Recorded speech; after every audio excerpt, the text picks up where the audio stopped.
Welcome to another episode of the Ink and Impact podcast. And I am so excited to have a guest, Amanda Waters, with us here today. Amanda, thank you for joining us. Thank you for having me. I'm excited to be here. Today, we're talking about hybrid publishing. Is it the right fit for certain people? Is it good experience, bad experience, all of that stuff? Because a lot of people have questions about it, especially these days. There's a lot of things being said about hybrid publishing. So I appreciate you coming on here and sharing about your experience to help other people make that decision for themselves. So going back to that first book that you wrote, how did you make the decision to use a hybrid publisher the first time? Is that correct? I did, yes. In the middle of my submission process for my first book, because I initially was submitting to agents, going to try out the traditional publishing route. And the publisher that I ended up working with, I went to their website because I knew they were a smaller company and they were accepting submissions. So I submitted to them. And at that point, when you were submitting to them, you decided to stop pitching to traditional publishers? No, every few weeks, I would send another few query letters to agents. They were one of many submissions that I had going during that time, just thinking about hybrid publishing. One of the things that I really try to emphasize when I'm talking to people about it is not all hybrid publishers are the same at all. The company that I went with, they don't accept every manuscript. And sometimes they close to submissions because they're full up on what they can do. And that is one reason why I felt comfortable working with them, is because I knew that quality was important to them. They weren't just a clearinghouse, which is fine if that's the way you want to go. But that was important to me, to have a really good quality product with publishing the book. And I wanted to feel like I was in good hands working with them. Once they accepted your proposal, walk us through the next steps. Sure. We had a conversation about their model, which is the hybrid model. The author is funding the publishing, and then the publisher provides all of the professional services and support and actually everything that needs to happen to publish the book. And so they walked me through the different levels of like what the process would be, and then the different levels of editing. So they're like, you can go for a developmental edit. If you feel like you're ready for just a copy edit, you can do that. She sent me a sheet with all that information, and then I told her what I wanted to do. And then we signed a contract that had a pretty straightforward contract as far as what they would do, what I would do.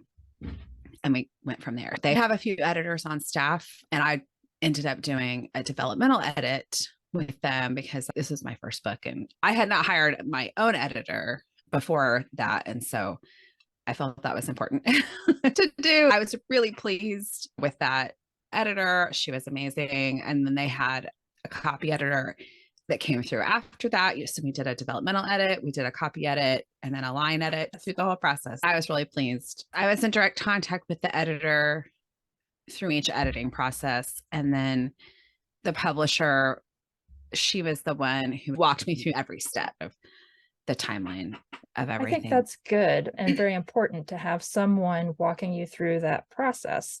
I have heard of other companies that that's not the case. You fork over the money, you upload your manuscript, and then you don't hear from anybody until it's done. So I think that's really important thing for people to consider and do their research before deciding on a publisher, which it obviously sounds like you were doing.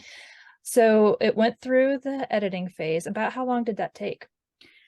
I think the whole editing phase took about 3 months. Part of that, I was shooting for a specific publication date. So I worked on my end pretty hard getting my edits done quickly.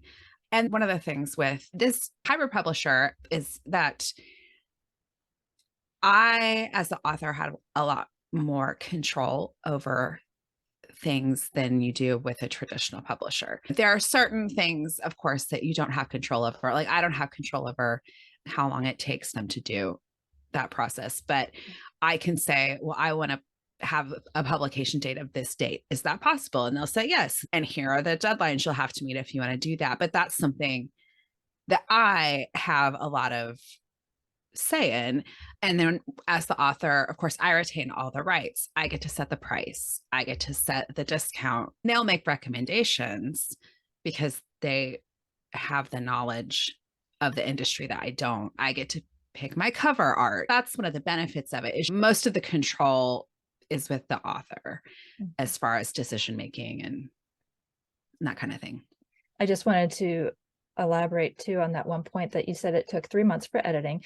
A lot of aspiring authors think that the editing process is like a week and you're done.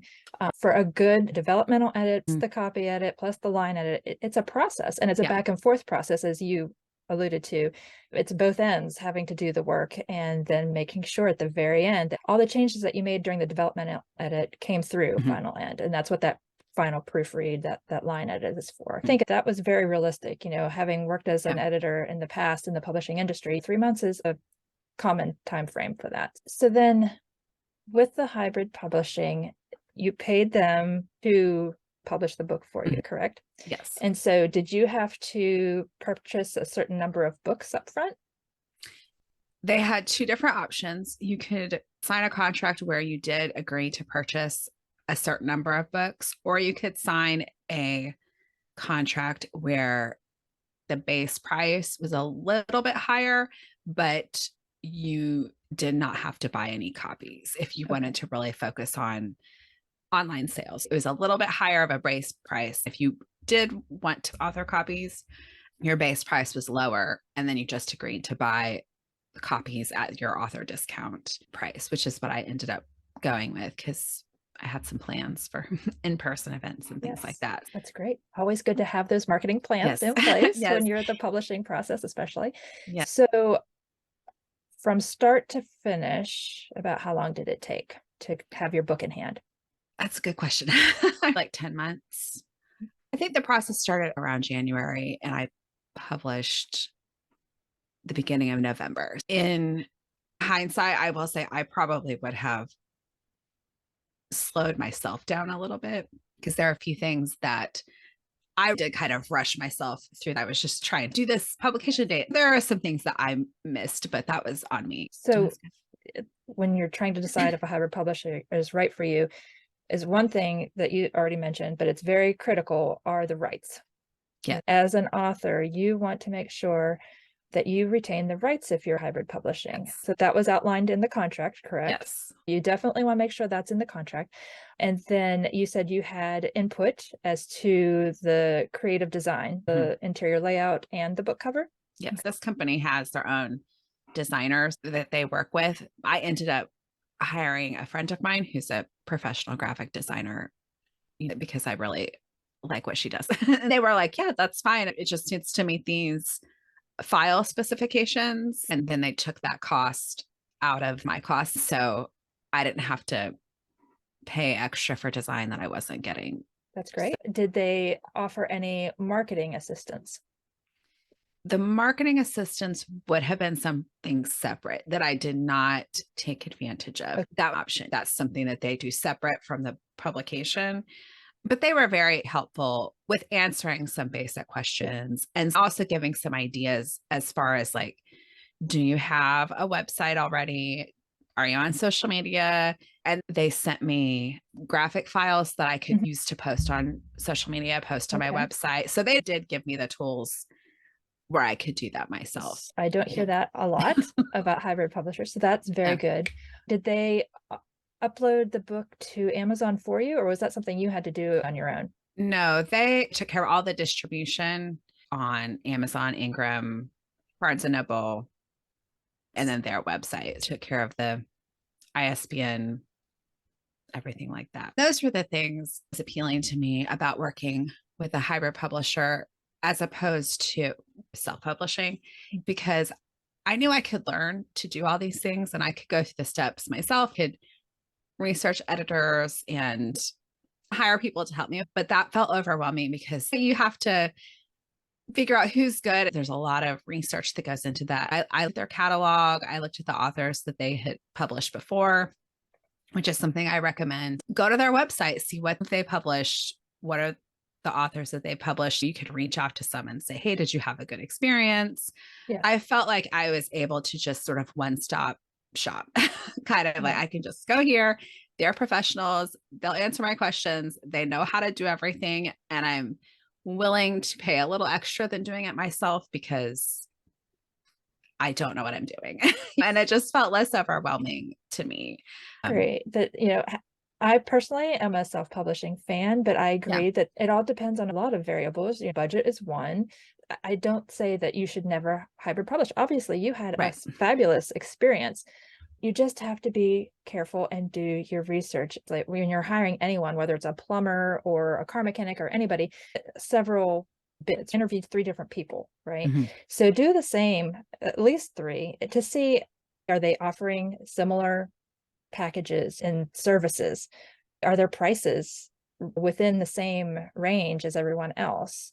That would be a huge red flag if they're 3, 5, $10,000 more than everybody else. And then it all comes down to those details, that Mhm. contract, Mhm. right? Make sure that you understand what is written in that contract. And it wouldn't hurt to pay the hourly fee for a local attorney to review it just to make Oh, sure that this definitely. is in your best interests and that Yes. you absolutely have your rights to the book. For anyone who's listening and isn't aware of why the rights are so important, it means that since you own the rights, you're allowed to do whatever you want with the content of that book, with the cover of that book, with Mhm. any image, likeness, anything that you post about it. You're allowed to do it in the way that you want to do it.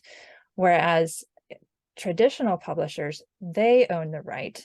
And say you want to sell your book do something with it differently on a website, well, you have to get their approval before you can do that. Or say you want to do an audiobook. You can't just go out and do an audiobook of your book.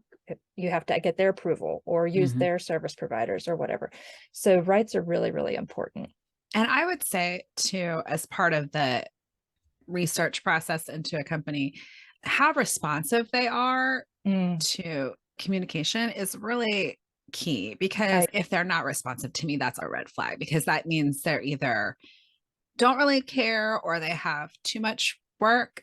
They're doing so much that they can't respond. I think that's an easy way to kind of find out, like, if they're not responding to your emails or if they aren't really answering your questions that you ask them, then I would definitely stay away from that. agree. And one thing that you might want to also look at in the contract are what are the clauses for you to get out of that contract. So Mhm. say you start the publishing process and they promise you this certain level of editing and you get it back and it is not that level of editing. I have spoken to someone that this has happened to, but they didn't have a clause in their contract. They couldn't get out of it. They stuck with that. So, make sure that you have an option to get out of that if they're not upholding their end of the bargain. Yeah, definitely. I just want to let you know, Amanda, I'm so excited to have you on to let people know that you don't have to be afraid of hybrid publishing. If this is a good fit for you, just do your research. So that was your first book and you had a great experience. Then you've continued writing, yay, and you have published a second book. So how did you decide to use a publisher in that instance? Well, I had finished the manuscript and I was trying to decide what direction to go with it. I did have a great experience with my first publisher, but of course, one of the upsides to going a traditional route is that you don't have to put out any money up front. And so I was kind of like, maybe I could try this just from a budgetary standpoint. I'm a member of the Writers League of Texas, and every month they have a newsletter. And I read somebody who was publishing with a small traditional publisher based in Texas where I live, and they were open to submissions from authors as well. So I was like, why not try it? And so I submitted to them and they emailed back and they said, we like your manuscript, but if you do a few things to it and submit it again, let's talk. I thought, well, this sounds promising. So I did that and set it back and there. So let's talk. So the model is traditionally, the publisher has the rights. They do all the publishing. The author gets royalties. You just don't get an advance up front, which is fine with me. I did some research into that company as well.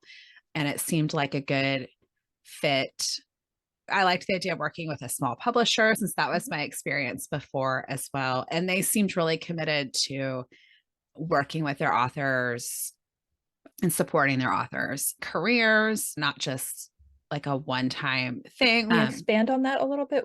How do they help you with your career? Well, they're interested in helping you build upon your books. So I'm not just interested in writing one book, I'm interested in writing multiple books. And so then sort of slowly building readerships, building a career that has a long-term view, not just trying to put all of my energy and emphasis in just this one book that I'm going to write. That was something that they also were looking for, were authors that were also interested in taking a longer view. Most really successful authors that are household name type authors, they got that way after multiple books. There are exceptions to that rule. Obviously, people have the one book that they write that's like the classic one book, but most of the other authors have multiple books. So is that in your contract that you would agree to publish a certain number of books with them?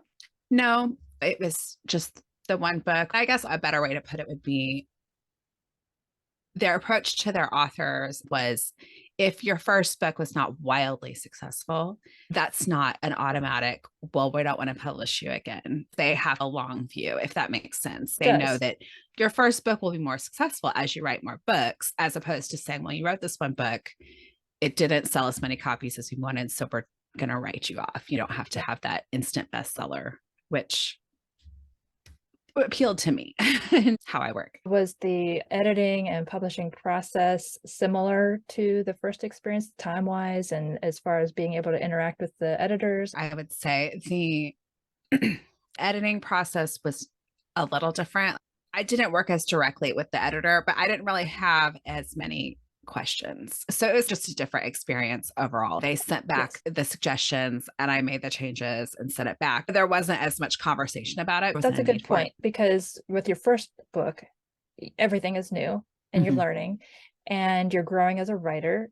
And so with that first edit, they're coming back with basic corrections that you can learn from, that hopefully begin to implement and make your writing better so you don't need those same corrections the next time. Every book that an author writes, they become a better and better writer. Now, it will still need developmental and copy editing. Every book needs that, but just the extent of it and the time length of it should be. What did they do once the book was published? Since they're a traditional author, I'm assuming they're helping with marketing. They are. There's still a lot of work for the author to do, but they are very good about providing opportunities and suggestions. There are some things that they will do, and then there are some things that they're like, here are some promotional and marketing opportunities. And if the author decides to do those, they get a discount because they're working with the publisher. So it's a little bit of both. I think being a small company, the resources are more limited than the huge companies. What I understand, a lot of times that is true at big companies as well. If you're not one of the big name authors, a lot of that marketing promotional burden is on the author. That's just part of the business.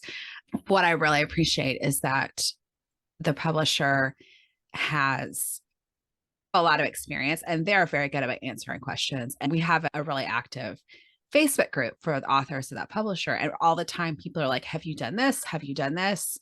And other authors will chime in, but then also the publisher will sometimes chime in and he's like, don't do that. It's not worth it. Or we've had really good experience with this particular promotional newsletter or this particular book award. Yeah, submit to them. That's a good one to submit to, worth your time. And then, like I said, a lot of times you'll get a discount. Like if you want to do like a BookBub newsletter promo, you can get a discount on that versus if you're paying for it yourself as a self-published author, you get that publisher's discount. So that's nice as well. That is nice. So let's make sure everyone understands that even with traditionally publishing, there's still work to be done once the book is written. You can't just say, oh, they're going to handle all the sales. They're not. They will probably help connect you to certain, like you said, promotions and contests. And I know the big publishers, at least, they might have some contacts with media representatives, television, radio, that kind of thing to point you to. But for the most part, there's still a lot of legwork as Yes. authors in that regard. So overall, when you're comparing both of those, you would say that both were good experiences? Yes. I'm happy that I had both experiences. Like I said, I know that I can learn to do a lot of these things. I have so much respect for self-published authors because there's so much of the business side of it that doesn't come naturally to me. I have appreciated both times being able to work with professionals who know what they're doing, who have that experience, who have that knowledge, and can walk me through the process. And that's just a personal preference, you know? And that's why I'm having you on this show, because you have heard a lot of times that I'm talking about self-publishing. And while I'm a fan of it and proponent, that doesn't mean that there aren't other options that might be better for the listener. I am just so glad that you've had two really great experiences. And I love that you've shared how both of them were small. You don't have to go for the big guns. In Right. fact, And you probably shouldn't go for the big guns out of the gate. I'm so glad I came across the publisher that I'm working with now because it is really nice to work with a small company, feeling like I have access to knowledge and resources and people who have experience and who have built a really great community has been really valuable. Community at any level, whether you're just in a writing community or if you're in with a publisher, having people to bat ideas back and forth and get suggestions. And like you said, you wouldn't have found out about that company if you hadn't been in that one group and saw that Right. somebody else had published through them. So community Right. is so important. So where can people find you if they'd like to connect and maybe ask more questions? Sure. My website is amandawatersauthor.com. And if you go there, there's links to my newsletter, social media, all the links are there. I'm mostly on Instagram and Facebook. Wonderful. Thank you. I'm sure that some people will be going there and connecting with you. And I so appreciate you being a guest on the show. Thank you for having me. This was fun.